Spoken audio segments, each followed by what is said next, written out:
Exodus chapter 16. The manna and the quails. The whole Israelite community set out from Elim, and on the 5th day of the 2nd month after they had left Egypt, they came to the desert of Sin, which is between Elim and Sinai. There in the desert they all complained to Moses and Aaron, and said to them, "We wish that the Lord had killed us in Egypt. There we could at least sit down and eat meat and as much other food as we wanted. But you have brought us out into this desert to starve us all to death." The Lord said to Moses, "Now I am going to cause food to rain down from the sky for all of you. The people must go out every day and gather enough for that day. In this way I can test them to find out if they will follow my instructions. On the 6th day they are to bring in twice as much as usual and prepare it." So Moses and Aaron said to all the Israelites, "This evening you will know that it was the Lord who brought you out of Egypt. In the morning you will see the dazzling light of the Lord's presence. He has heard your complaints against him. Yes, against him, because we are only carrying out his instructions." Then Moses said, "It is the Lord who will give you meat to eat in the evening and as much bread as you want in the morning, because he has heard how much you have complained against him. When you complain against us, you are really complaining against the Lord."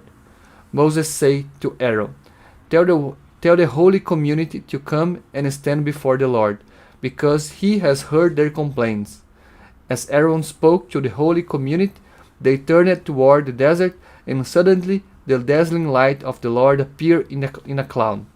The Lord said to Moses, "I have heard the complaints of the Israelites. Tell them that at twilight they will have meat to eat, and in the morning they will have all the bread they want. Then they will know that I, the Lord, am their God." In the evening a large flock of quails flew in, enough to cover the camp, and in the morning there was dew all around the camp. When the dew evaporated, there was something thin and flaky on the surface of the desert. It was as delicate as frost.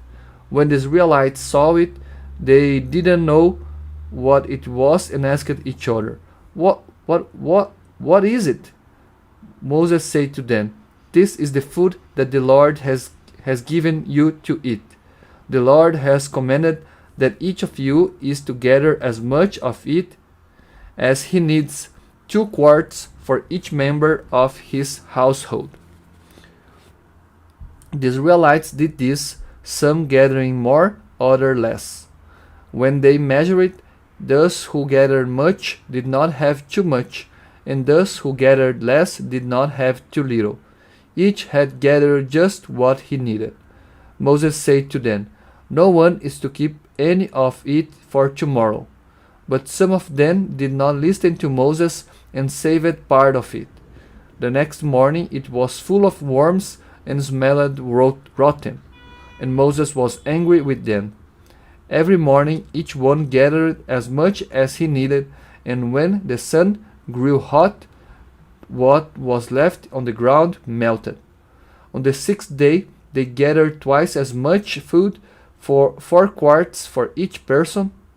All the leaders of the community came and told Moses about it, and he said to them, "The Lord has commanded that tomorrow is a holy day of rest, dedicated to him. Bake today what you want to bake, and boil what you want to boil. Whatever is left should be put aside and kept for tomorrow." As Moses had commanded, they kept what was left until the next day. It did not spoil or get worms in it. Moses said, "Eat this today, because today is the Sabbath, a day of rest dedicated to the Lord, and you will not find any food outside the camp. You must gather food for 6 days, but on the 7th day, the day of rest, there will be there will be none. On the seventh day some of the people went out to gather food, but they did not find any. Then the Lord said to Moses, "How much longer will you people refuse to obey my commands? Remember that I, the Lord, have given you a day of rest, and that is why on the sixth day I will always give you enough food for 2 days. Everyone is to stay where he is on the seventh day and not leave his home." So the people did no work on the seventh day. The people of Israel called the food manna. It was like a small white seed and tasted like thin cakes made with honey. Moses said, "The Lord has commanded us to save some manna to be kept for our descendants, so that they can see the food which he gave us to eat in the desert when he brought us out of Egypt."